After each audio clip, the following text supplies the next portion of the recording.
It's a brand new day. Hey, hey, hey.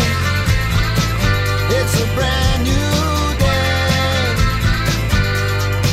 Halfway twisted, you've been out of shape, and you feel like you've missed it. Hello, I'm Nicole King, and this is Marbella Now. We've got another great lineup of guests for this week's program, and I can't wait for you to meet them. It's a brand new day. Hey, hey, hey. It's a brand new day. Halfway twisted, you've been out of shape, and you feel like you've missed it. You dropped out the race, and as time flies by, you'll open up your eyes wide. You feel it's gonna go your way. Hey, hey, it's a brand new day. Hey, hey, hey. Hashtag better together. Without a doubt, that's my philosophy. And we find ourselves today by the Guadalmina Golf Club to visit a place called Out of Bounds, meet Ronan Maguire, and all this comes through Debbie Lush, a lovely young artist who's been on Marbella Now several times, who's got her 50 Shades of Marbella collection and a wonderful range of paintings that she's exhibiting here thanks to Ronan. And I wanted to come and show our gratitude for that hashtag better together, for supporting Debbie, local artists, because you're really a golf bar, as I see. Well, we are a golf bar, but as you can see in the corner, you've got Spanish classes going on, and Debbie attends our Spanish classes, so I got to know Debbie through the Spanish classes. And she's a wonderful girl, and to be honest, I love her artwork, and it has really lifted the whole bar. And I love the ones that she's got, the little boy with the golf bag, and one would think was his father or you know, an older brother. And then this one here, they are so lively, so Marbella with the sunsets, and golf is a big passion here. Golf is a big passion here. I'm not too sure that I'm the expert in art, but with regards to Debbie's paintings, I think they're quite special. And for example, the father and child did sell, and so sadly nobody can come and buy that. And I know a couple of other of her paintings. The red sold wine as well. pouring in the glasses The are wine absolutely glasses fabulous. pouring, and then of course behind me you've got the miniatures, and I think 8 or 12 of those sold as well on the day of the exhibition, which was wonderful for Debbie. And I've got a few of them myself, and nothing like a nice pair of shoes, I have to say. I don't even know at home. Not really my thing, but there you go. I know. I do see that they're very good though. Well, I do get that because I have some boots and things that I would like to just frame and put up on a wall as opposed to wearing them. Are you, you said you're not an expert in art, are you an expert in golf? Oh no, most people that would know me would cringe if I told you I was an expert in golf. I'm not. I do love the sport. I've collected a lot of things over the years, and a lot of things have been donated to the bar over the years. You've got the current captain of the Ryder Cup, Thomas Bjorn, that's his golf bag behind you, and many other items here that people can come and visit the bar to actually see. We've just received Gary Plair's signed golf glove. We've got many other things of interest for people to come and see. But no, I'm not a professional golfer, but I enjoy my golf. Running a business, big, small, it makes no difference. It's a lot of time, a lot of work. You do good fresh food. Do you get a chance to even go and play golf? I try to play once a week. So I've come from playing pretty much every day to once a week. We're concentrating on this business currently, and it's doing extremely well. As you said, the fresh food, we're blowing people away with the quality of food that we're serving. Our Sunday roast is going excellent, and of course the bar, the Guinness, is all going very well. There's a lot of locals in Guadalmina. I think we've 5,000-6,000 apartments within a square kilometre, so yeah. They say position, but apart from that, you have to have consistency, and obviously you're offering something different. It's golf based, you do like home style, traditional cooking, but what made you decide to go from playing golf every day to, okay, let's open up a business? Well, I thought if I keep playing golf every day, my life will just be whittled away in no time at all. So I said I better get into something. So No, the bar was here, and I could see it was empty and screaming out for somebody to come in and put some TLC into it.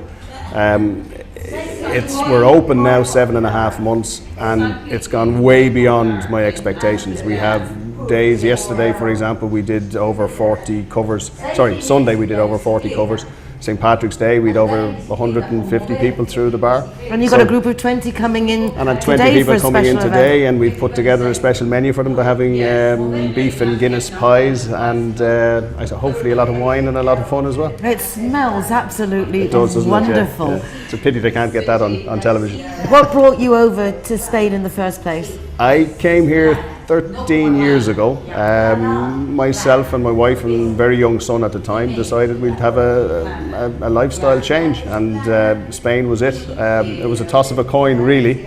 And we ended up here. My wife is in property management. I got into the golf. I organised golf tours, holidays and golf events.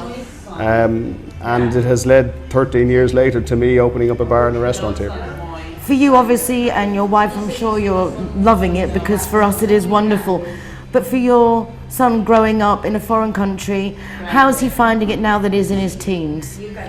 Oh, he loves it. I mean, what's not to love? He's living in Marbella. He's a walk from the beach. My daughter was born in Marbella. She's 8 years of age now. And they both love it. I couldn't think of a better place for my children to grow up rather than Marbella. It's fantastic, absolutely fantastic. You're learning Spanish, but they've grown up here. Do they speak Spanish? Completely fluent, completely fluent. They have, as I said, my daughter is a Marbella babe. A Marbella, yes. And my son as well. My son is in Aloha. My daughter's in Spanish school, so they're both fluent in Spanish. Yeah, and it's easy for them. Quite difficult for me, but it's easy for them. Yes, well, obviously they got the benefits of living in a foreign country, and it's a very rich environment and a very relaxed one, because there is so much to do outside and so much. Well, it's an outdoor life. That's the plus. That's the plus. There's no need for them to be inside. There's no need for constantly sitting in front of television. It's a case of get outside, out into the garden, down to the beach. Are they golfers? My son is a very, very good golfer. He's a 10 handicap now, and from time to time is well able to beat his father now, which is good. See, even getting beaten by his son is okay when you live in Marbella. A pleasurable experience in Marbella from time to time. Ronan, it's lovely to meet you. Thank you. It's absolutely a pleasure to come to new places, and that's thanks to being introduced them by people. #Better Together. As you can see, people learning Spanish in the corner, you can hear, are having a ball. So everything here in Out of Bounds, nothing's off the menu, it would seem. Nothing's off the menu, and everybody's more than welcome to come, and hopefully come for dinner and stay for the crack as well. Well, I'm looking forward to coming actually hanging out for a while, because it is a very comfortable atmosphere and the food just smells so good. It is. Thanks, Ronan. You're very welcome. Thank you. It's a brand new day. Hey, hey, hey. It's a brand new day. Life's waves shifting, falls in place, and you feel like you lifted. While I was chatting with Ronan, we could hear raucous laughter. Well, these girls are meant to be studying, but obviously they are enjoying school like in the old days. Gillian and Anne are sitting here with Patricia, and they are trying to learn Spanish. Not trying to learn Spanish, they are learning Spanish. Gillian, it's lovely to meet you. It's lovely to hear how much fun you're having. Where are you from? London. From London, yes. Are you living here or on holiday? I am living here, yes. How long ago did you move over? 5 years ago, yeah. And how's the Spanish going? Well, slowly but surely. Did you start 5 years ago? Is this something you started recently? I started about 3 years ago, yes. Oh, muy bien. Hay guiris que aprenden español. That's lovely, and nice to hear that you're having such a good time. Let's quickly say hello over here to Anne. So, Anne, how's your Spanish going? Yes, it's just practice, slowly, yes. Do you mix with any Spanish people? Yes, and I try using it when I'm out and about. Do they answer you back in Spanish or do they go into English? No, they'd answer in Spanish, yes. Because it could be frustrating for both ways. Now you're trying to practice Spanish or English, and then people realise that it's not your natural language, your native language, and so you're studying with Patricia. What a lovely atmosphere to be here in the Out of Bounds. How long have you been studying here? Since January, yes, since January. So the Spanish, you want to say anything, girls, in Spanish? I know Patricia's saying that if we speak it's got to be in Spanish because she's teaching Spanish. Oh, wow. Something? Anything? Hello? I don't know about Hola Marbella Now. It's a brand new day. Hey, hey, hey. It's a brand new day. Life's waves shifted, falls in place. Hey, hey. It's been a while since we've had the pleasure of chatting with Milagros Iglesias. And one of the things I love about Milagros is she's got such a Spanish name and she's French. Yes, I am. Yes, I am, with this beautiful French accent. It's lovely to see you again, Thank you for Milagros. welcoming me again. Well, we bumped into each other at the International Women's Day in Puente Romano just a couple of weeks ago. Exactly. And it was one of those moments like, yay! How are you? How have you been? What have you been up to? I've been developing lots of new proposals for new product. I've been enjoying my life here in Marbella, meeting new people. Settling in now? Exactly, yes, I am.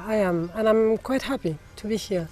I love this new project that you're working on, which is to do with newborn babies. Exactly. That's something that you say exists in France, but we haven't seen it here that I know of. No, it's something which is apparently very new in Spain, and this is a product which is directed directly to parents who are going to have a baby, and I want to offer those few hours of the newborn baby as a souvenir.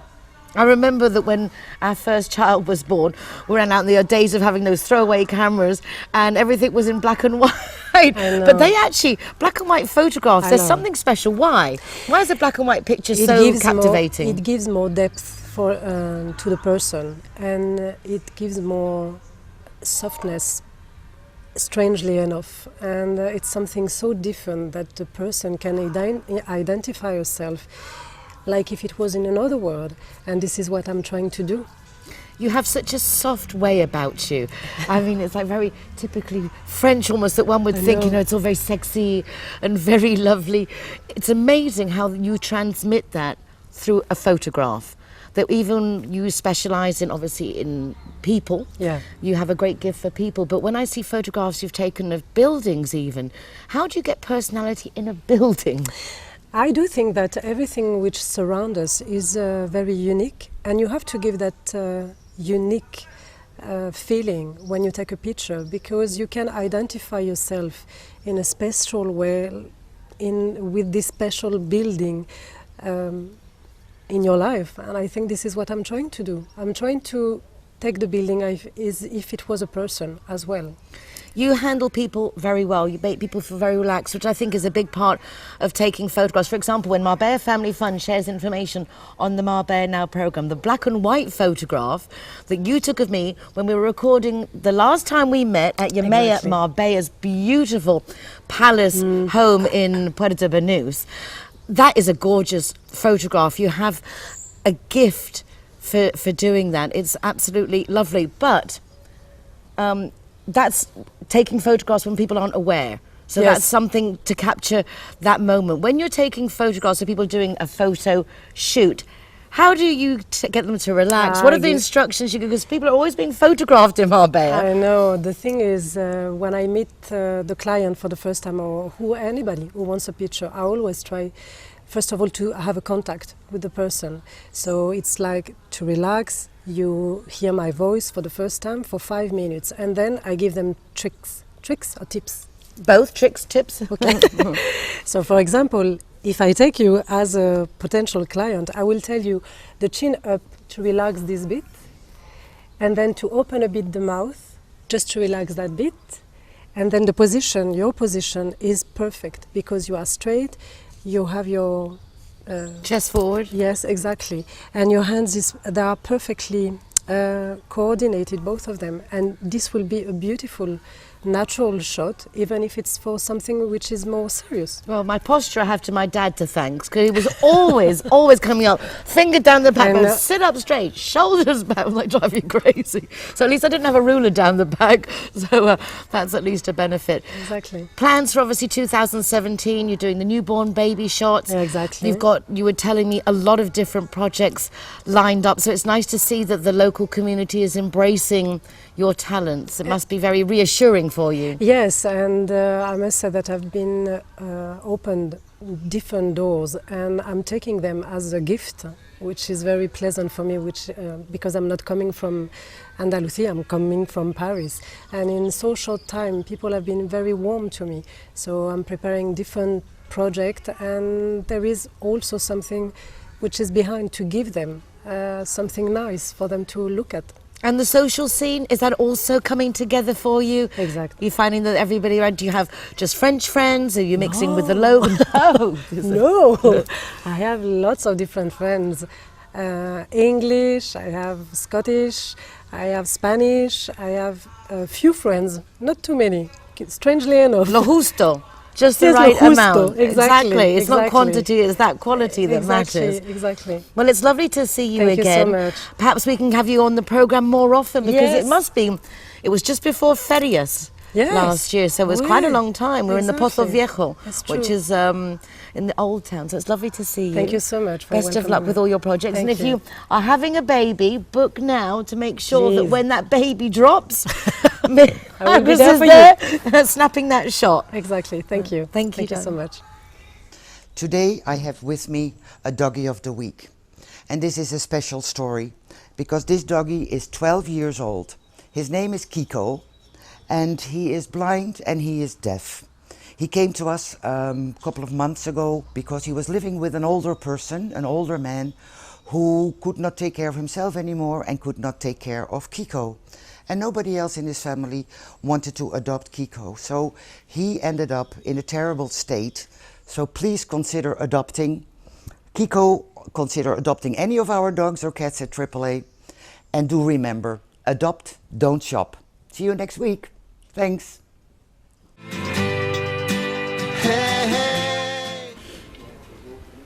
It's amazing how time flies when you're having fun. And once again, or seems impossible, but we're going to celebrate the ACE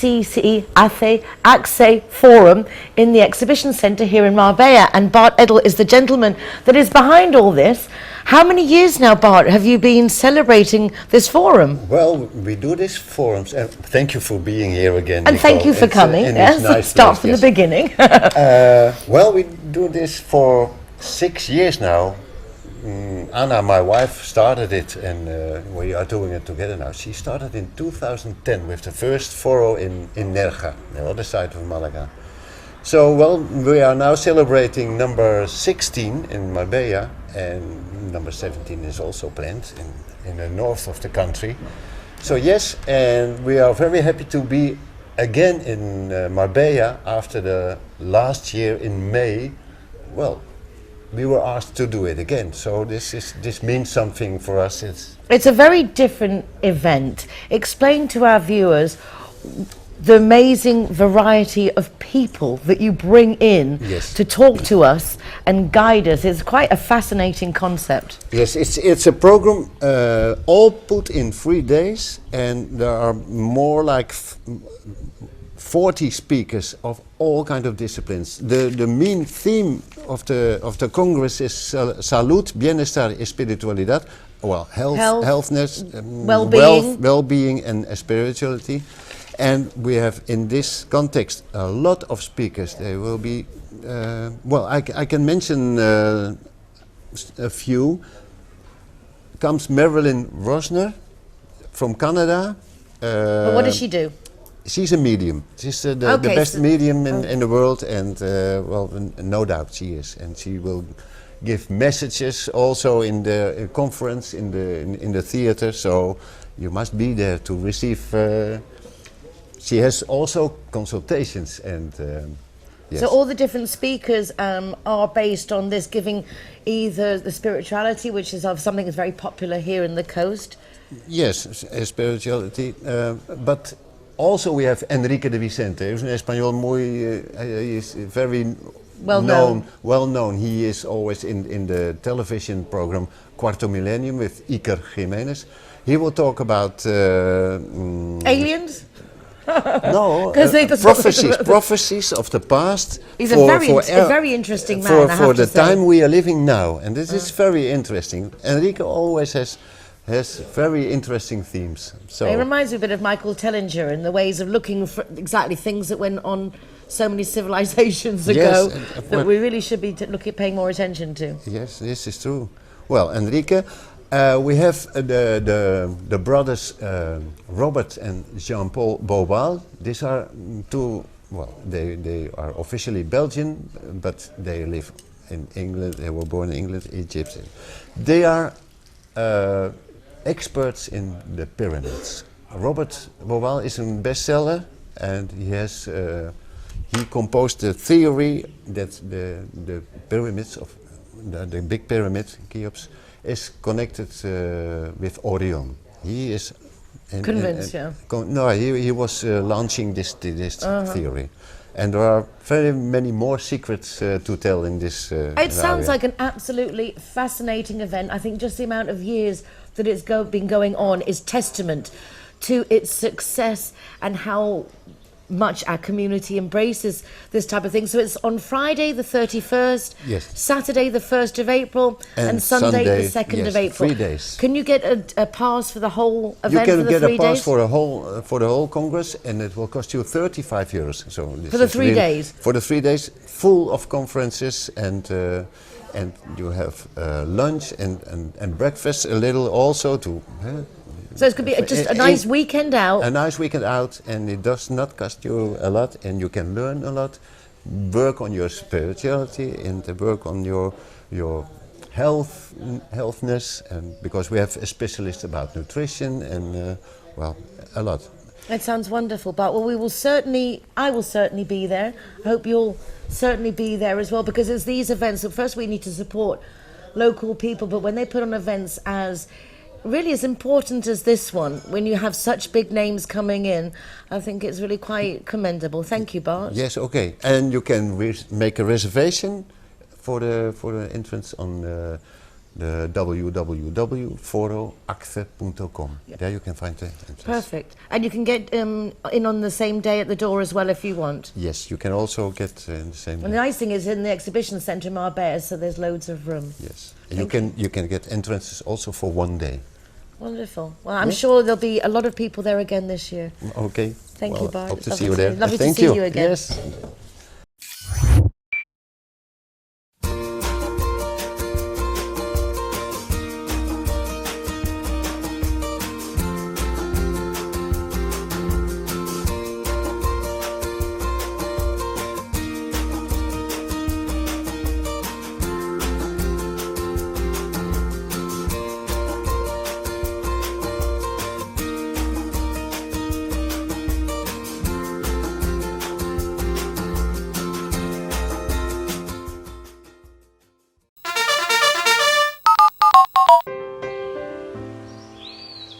Linear Director has a brand new exclusive service. It's called a GPS geolocator.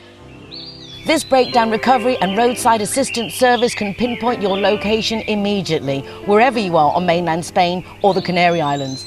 The GPS technology is simple, quick and safe to use from any smartphone with coverage at the breakdown point. There is no need for you to know your location. Even if you're lost, they will calculate the quickest route to you, and there is no extra cost for using this service. So if you break down, you just call Linear Director on their roadside assistance service, and they will send you an SMS to your smartphone. You just open the SMS, click on the link to go to the geolocator website. All you need to do is authorize Linear Director to locate your positioning using that GPS and satellite technology. Once authorized, they will pinpoint your location and send a breakdown vehicle to meet you.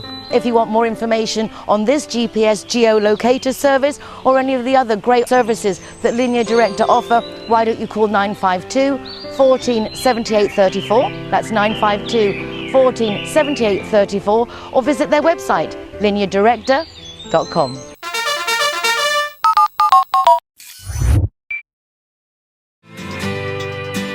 Hey, hey. It's lovely to meet new people, and that's what we're about to do. Nancy Ruth here has been introduced to us by Miguel Corchón, who organises the Blues at Moonlight Festival every year. And I'm very excited to know more about you, Nancy. Welcome to Marbella Now. Thank you very much. Exciting to be in Marbella. Where are you from? I mean, your beautiful blonde girl curls, Goldilocks, personified. I feel very identified, very at home.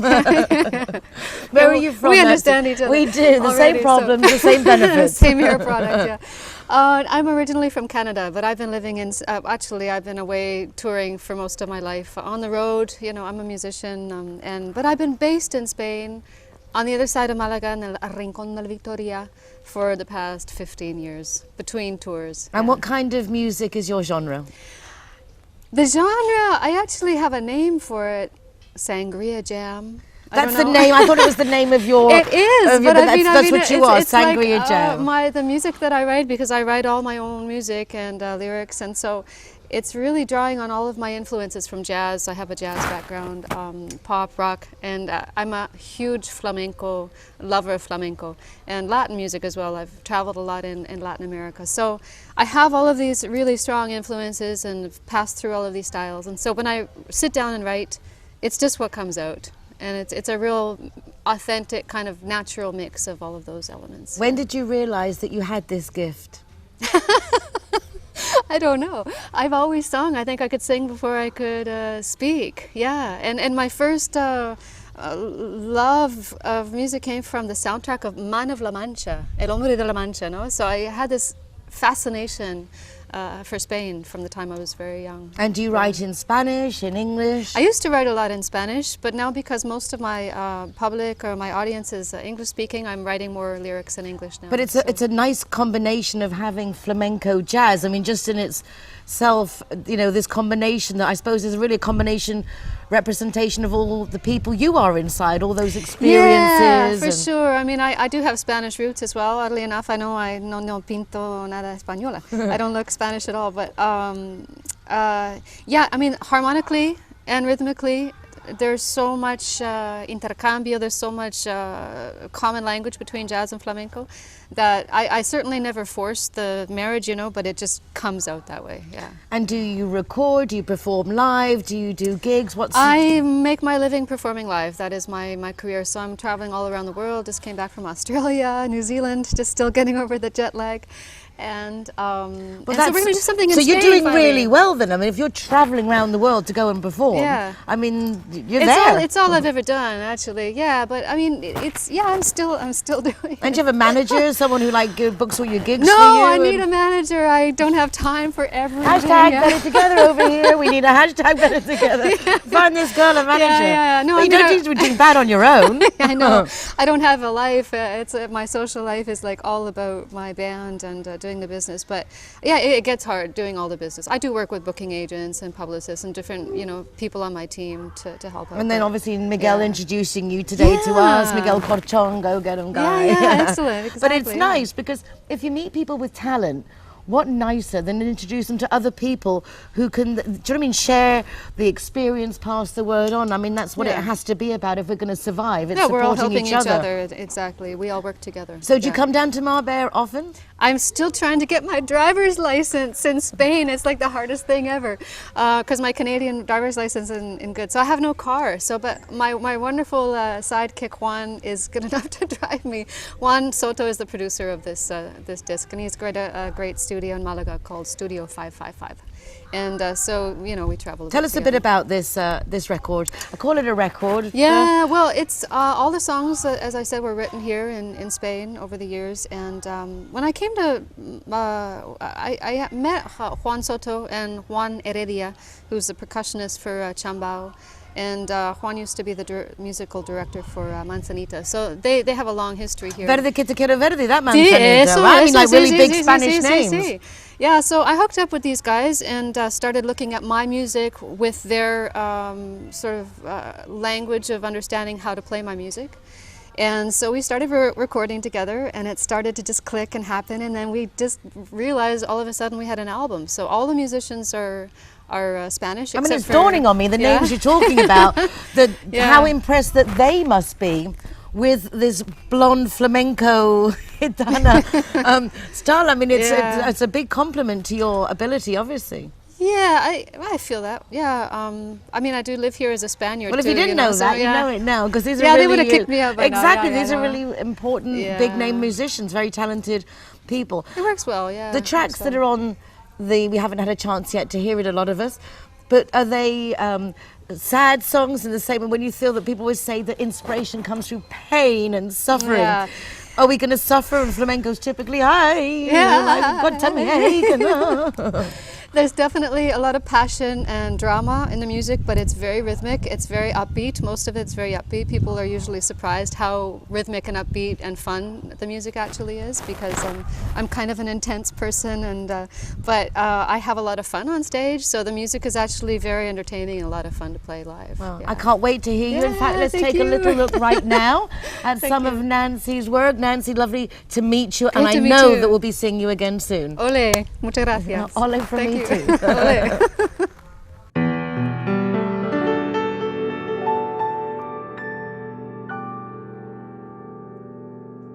Early in the morning, when I find myself alone, I remember what you told me in your brazen baritone, and I can't believe you said that, and I hope it isn't true.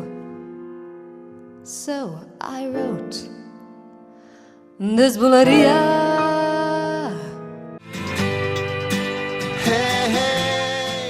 It's lovely to chat once again with Miguel Corchón. Thank you for introducing us to Nancy. She's just lovely. Yeah, she is. It's great that she's been here. And Where did you guys meet? well, we actually met through a mutual friend that is a singer called Rachel Fisher. That I've worked with her, and the first time that I organized the International Jazz Day 2 or 3 years ago, and we also performed together in some events with Rachel Fisher. So she called me, and she was the one introducing me to Nancy Ruth, and trying to help her to promote her new record, and also if we're trying to find a way to have her, or to organize again the International Jazz Day that is on the 30th of April on Sunday. But we haven't really found a place yet, or the sponsor to organize it. Well, if anyone would like to sponsor the International Jazz Day, I'm sure it'll be an amazing event. But one thing is certain, that you will be again holding, is it this year, the 10th? The 10th, yeah. Moonlight Jazz, that's the blues at Moonlight. Yes, yes, it's the 10th year, the 10th year that I've been doing this. So it's very good, it's very exciting, no? To look back and to see when I was starting doing it, and now after 10 years, and we still, even with the recession, even with all the problems that we passed by, is still on. And it will be in November, but we are promoting already. When I saw you last time, you already had a lot of bands confirmed, but I believe that list is actually getting longer and longer. Yes, I've announced in the first flyer 9 bands, and this year is going to be 4 days and 4 nights. So there are going to be concerts during the day and then during the night. Last year it was only it was 4 days, but only 3 nights. This year it's going to be 3 nights. So we're every year trying to add more concerts. The hotels must be delighted. Yeah, I think so. Yes, yes. There are a lot of people going, and it's in November. No, that is not a high season month, and we still have a lot of people coming for that.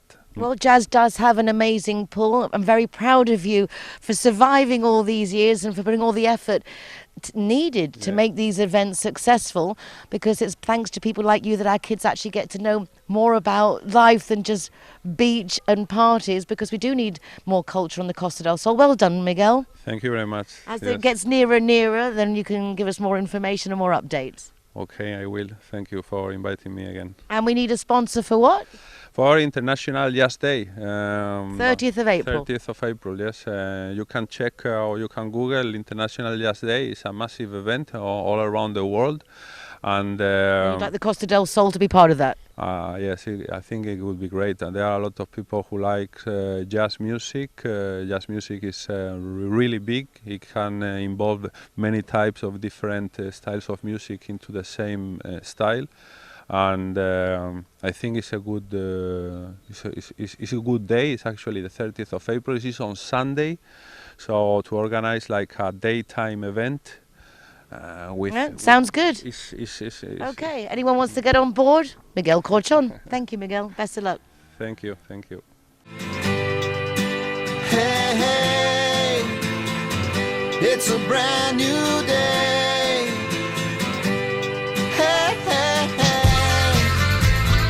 Hello. It's a brand new On the 25th of April, we're going to be celebrating our second United Nationalities of Marbella Summit. Once again, it'll be held in the Laude School in San Pedro. A big thank you to the headmistress Remedios and all the team for welcoming us.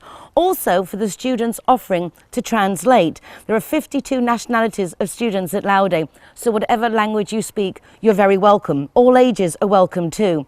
This year, we're going to be looking at the different ages of Marbellese, starting off with our youngsters, how they're learning to grow up abroad, ecology, sustainability, renewability, and then also taking a look at our teens, our youngsters, the lost generation. Where are they meant to go after sports and after school activities? Not many places, particularly off season. And then our elder generation, a lot of whom are those dignified poor who've lived here all their lives and now getting older. What about them? Age concern, a concern to all of us. Those are the main issues this year, but it's up to all of us, the foreign community and the national community, to get together to find solutions. We really hope you'll join us. It'll be a lot of fun. Registration at 9:30 in the morning, and then we'll be starting at 10 prompt with an interactive workshop. Everything is interactive. No one's going to be preaching. We'll all be talking, giving suggestions, making then work groups to put these things into practice, followed from 2 to 4 with a networking luncheon that you won't want to miss. The entrance is free. We really hope to see you there. Hey, hey, it's a brand new day. Hey, hey, hey, it's a brand new day. Hey, hey, it's a brand new day. Hey, hey, hey, it's a brand new day. Hello, I'm Royal Litchfield from Laude San Pedro. Last week's sign was spring is here. One more time, spring is here. This week's sign is Happy Easter. One more time, Happy Easter. Hey, hey, it's a brand new day. This next section is sponsored by Linea Directa, tailor-made expat car insurance.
It's lovely to welcome back Charmaine Arwin to the programme. For those of you who've not met her before, she's our British consul, not just for Andalusia, but also Ceuta, Melilla and the Canary Islands. Charmaine, hello again. Hi. It's, we were talking on the radio, and you would think that having the initial panic of the Brexit would have dissipated, but having just now officially invoked Article 50, is that how it's referred to? Yep. We are now officially on that 2-year countdown to being out of the European Union. Yeah, yeah. And people are even scared. It's like the panic's growing. It's not, we're not feeling more reassured. There seem to be a lot of uncertainties. What are you finding, Charmaine, are the biggest worries at the moment? It's really understandable, because even though Article 50 has been triggered, it really isn't any clearer for your average person what that's going to mean to them. And in fact, it probably makes it even clearer to them that it's really going to happen. I think since June of last year up until now, there has been quite a lot of speculation as to whether we have to go through with Brexit. We know that the Prime Minister said Brexit means Brexit, but then there have been all sorts of other lobbies saying, oh, maybe it doesn't really mean it, maybe it has to go through Parliament, maybe we have to pass it in law before. It's pretty clear now that we've triggered Article 50 that it's going to happen. So I can understand people's sense of apprehension over that. In terms of the kinds of things that people are worried about, they're the sorts of things that you and I would be worried about. And I live in Spain too, so I'm worried about them. And you've been out the country a long time as well. So, I have. And it does change things at the moment. There is talk of giving back the lifetime vote to a British expat, but that, as at the moment, is still very much just a manifesto promise, yeah. Well, yeah, that's the good news. The good news is that the government did commit in its manifesto to reintroducing votes for life, which means that all of those expats who have been out of the UK for more than 15 years, who lost their right to vote, will now have that right returned to them, and they'll keep that vote for life, which is great news, because I don't know about you, but I know that lots of people that I see every day, one of their biggest concerns about Brexit was that they didn't have a right to vote about it, that it was going to affect them directly, and that they didn't have a right to vote about it. I have to say, I'm right there. I feel cheated. I feel that something that is of such importance, and the people it affects most directly are not even consulted. And you're a consul. We met the British ambassador, and he's been travelling around trying to reassure us. But as people who give basically flying the flag of our country abroad, I feel like you did, that you help bring our culture into other countries. That's what we're meant to do, and then you get penalised for it. It's like, it's weird. It's incredibly difficult for people, because I suppose the biggest concern is just not knowing what's going to happen. If you've lived here for any length of time, if you've invested your earnings, your income into buying a property here and to having a lifestyle here, if you're living off a pension, or if your children have been brought up here, lots of those decisions were made on the basis of, I've chosen Spain or I've chosen Europe because I know that it's close to the UK, I know that I'll continue to receive my pension with the uprating every year, I know that my children will be able to go back to university in the UK and they won't be treated as though they were Chinese students that have to pay international fees. I know that I can go back and live in the UK, that I won't be treated as an immigrant, yeah. So we've made that, I know that, for instance, when I reach pensionable age, the UK will pay for my healthcare in Spain. There are a whole host of decisions that people made on the basis of we're part of Europe. And of course now, for a lot of people, there's a 2-year period during which they don't know what's going to happen. And even though I, as consul, have to express to people what is the government line, which is the truth, which is that nothing has changed, I also recognise that everything has changed. Is potentially going to be very different. Everything has changed. I know that when my children went to university in England, it was shocking to see that they basically went as Europeans, not as Brits, because they were born in Spain. Obviously, they hadn't lived in England. That didn't send them to boarding school. And so I find it worrying for friends who are bringing up their children here, bringing them up in the Spanish system schools, the moment when they're thinking of sending their kids back to England, to university, as many of us do. What's going to happen if during being part of Europe it was difficult and they went as Europeans? I mean, what are they going to be when we're not even part of Europe? One thing that also worries me, Charmaine, is I see the older generation very concerned about they're getting their pensions here, whether pension rates are going to be fixed at when they left the rates of when they left the UK. But even more so are the possible frauds or tricks that are going to be set up because these people are so nervous, of people offering to resolve this and to give them guarantees. Is this normally something that as a consul you worry about, all these different fraudulent plans to capture us unawares? Yeah, I mean, one of the things that we would advise to all of your viewers and all Brits, even though we don't want to advertise for work, obviously, we realise that there's going to be a period whenever people are uncertain about what's happening.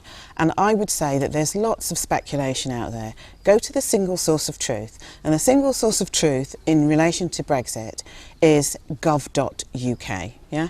The Department for Exiting the European Union, which is the new government department that's responsible for all of the negotiations. They are updating, as negotiations take place, all of the latest information. If you are in any doubt, don't, it's fine, talk to your neighbours, but don't make decisions and don't take action based on hearsay. Go to that source of truth and try and make sure that you're properly informed. If you have any doubt, come back to the consulate and ask the consulate, and we will direct you.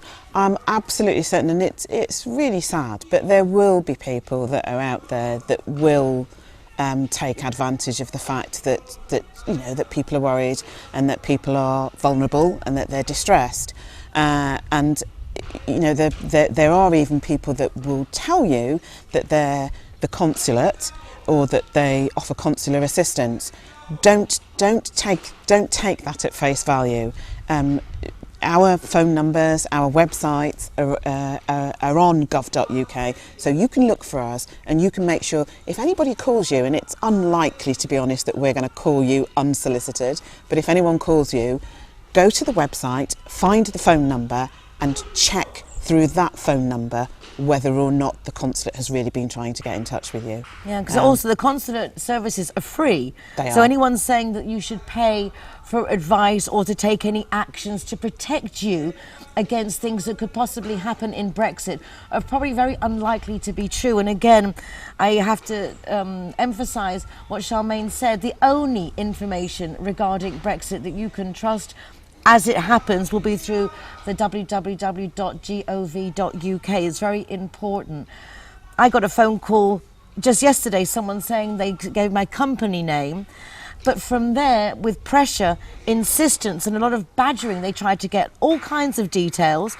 They were trying to give me information to identify someone so I would trust them and let them into the business. But as I said, but who are you ringing me? You're to give me a name of someone. You must be really, really careful. And in any doubt about phone calls, as Charmaine says, no one's going to ring from the consulate, and you shouldn't have to pay for these different advice if you go to the consul. No, I mean, there are services that we do charge for, but they're normally services like if you come for an emergency travel document, if you lost your passport, for instance. With Easter round the corner. Yeah. It's to get nowadays, I believe that we can do most of the processes for passports online. Yeah. But if we need emergency passports, it's really not as easy as maybe it used to be. And if you've never held a passport before, like our children travelling for the first time, explain a bit about the situation and what we need to do. It's quite different. So in the good old days, and I'm only talking probably about 5 years ago, actually, you used to be able to apply for a full 10-year passport from Madrid, and you probably used to be able to go up to Madrid and get it in a day if you wanted to. Now, people will remember that that used to be really expensive, and so one of the things that the government's done is that Her Majesty's Passport Office has taken back all of the processing of passports. So actually consulates cannot, neither the consulate nor the embassy in Spain can issue a full validity passport. What does that mean? It means that people need to be really careful, particularly residents, that their passport is in order and that it hasn't expired. Easter's the beginning of our busy period. People start to do their travelling at Easter and it carries on over the summer. If I didn't travel quite as much as I do, I would have no idea of when my passport expires. I'm sure there are lots of people like that. Just take a look, because if you then book to travel and your passport has expired, it could be up to 6 weeks before your passport comes back to you, which would mean that the only thing you could do is apply for an emergency travel document. And we do issue those from the consulate, but they're almost as expensive, if not slightly more expensive, than your full passport, and they're only valid for that one trip. And you have to have a full passport existing. It's not like your first time passport to get that document. The rules are quite specific, and without going into too much detail, you have to have had a full passport within the last, that hasn't expired more than a certain length of time ago, because if you haven't had a full passport, then Her Majesty's Passport Office have to ensure that you have a right to a passport, which means that basically you're a British citizen, because a passport is confirming that you're a British national, that you're a British citizen. It gives you all sorts of rights that you wouldn't otherwise have. It's particularly difficult for those people who might have had children here and who may never have applied for a passport for their children. And it seems to be actually more frequent than one would think, that we have children here and we settle into the local way of life and never think about touching base. I suppose we don't think we need to. We feel we're British, and wherever we're living, we carry on our British way of life. So the only thing changing really is the weather and the scenery. Well, the first time passports are very difficult for us to help you with from the consulate, because we're not trained to determine nationality, and the Passport Office insist almost always on doing those.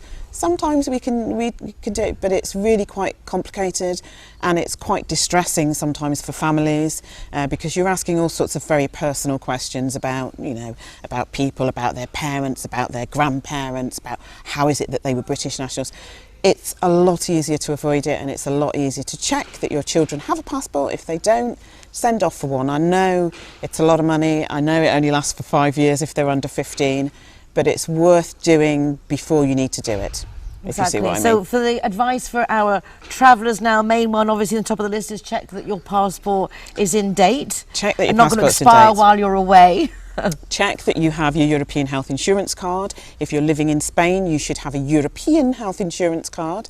And oddly enough, people don't think that this matters when they go to the UK, because probably myself included, I sort of think, I'm British, I've paid my taxes, I've paid my national insurance contributions. If anything happens to me in the UK, I would just go to accident and emergency, or I would go to the doctors and I would be seen. No, you will be asked for your European health insurance card. Yeah? I can promise you that. So if you are registered in the Spanish health system, you should be getting your European health insurance card from the Spanish system. And it's really easy. It'll come through in about the space of a week. You're not charged for it. Please don't pay for it, because that's another scam, that quite often you'll go to a website and it will say we'll do it for you, and they'll charge you for it. Make sure that you actually go to the right website. If you're applying from Spain, it's probably as easy for you to go into your GP surgery and ask them, where is it that but it would be through Seguridad Social. It is not through any of these other companies that will set up and do it for you, but they'll charge you for it. Yeah, and sometimes there are companies, and if you don't want to do it or you don't have the time, it's nice to, but you have to be also careful who, because there are a lot of people, unfortunately, who will take your money and then don't know what they're doing themselves. So it's very important. And regarding Brexit, any information from the official website, from the British consul, because other people will tell you things and we can all have ideas and opinions, but at the end of the day, it's what's official that is going to affect us. Charmaine, we're going to have to keep doing this more often. There's so much going on, but thank you so much for joining us again. You're more than welcome. And if I can just give my one piece of advice that everybody's sick to death of hearing is if you're living in Spain, please register. Get yourself on the Padrón. It's more important now than ever because it's your access to services when you're living in Spain. So please do it. Can I, as we're on this subject, and we'll just go a couple of seconds more as you brought this up, what are the reasons why so many people don't want to register on the town Padrón when, as I understand it, it doesn't affect them negatively in taxes? It's not like it's going to be anything different than they're doing, but I do see a big reticence of people not liking the idea of signing on the town register. It's quite bizarre, but I think it's peculiarly British, and we are quite, what would you call it? We're quite defensive about our privacy, and we think that we're quite defensive about our privacy. And Facebook sure, would beg to differ. Exactly, yes. And it's quite interesting because I think that most Brits that live in Spain would probably say, I would love an ID card because life would be so much easier if I had an ID card, because you're always asked in Spain for some form of identification. If you're a Brit, your only legal form of identification is your passport. Well, that's quite a valuable document to be carrying around with you when you go do your shopping. Yeah, so I think most Brits here would like to have an ID card. But the reason why people don't register, basically people sort of say, it will be all reported back to the tax man, I don't want people knowing about my financial affairs.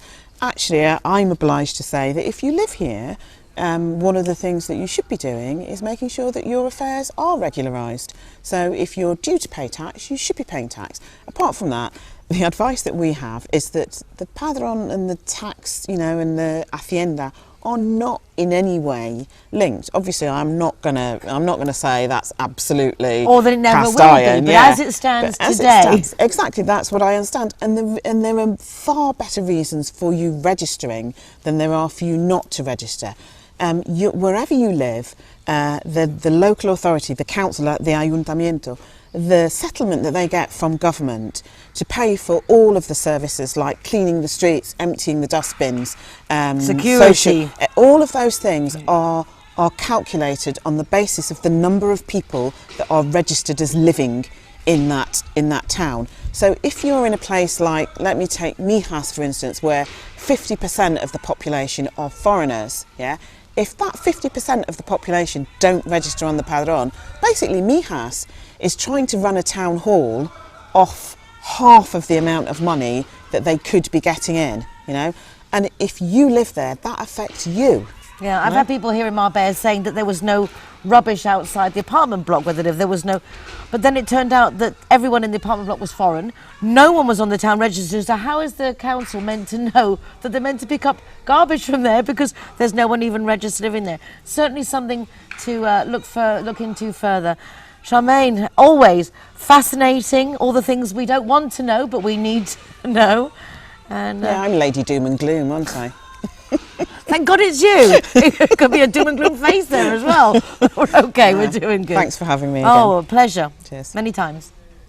Thank you so much for joining us for another week here in Marbella. We hope you've enjoyed the programme. A big thank you to our guests, to Casa Club for welcoming us here, to all these wonderful people for making Marbella so very special. We hope you will sign up to join us on the 25th of April at the United Nationalities Summit. Your voice really does make a big difference. And also join us on the radio, Mi Marbella, Mondays to Thursdays. Take care, be nice to each other, and hopefully we'll see you all again next week. Bye for now. Bye. You've been out of shape and you feel like you've missed it. You dropped out.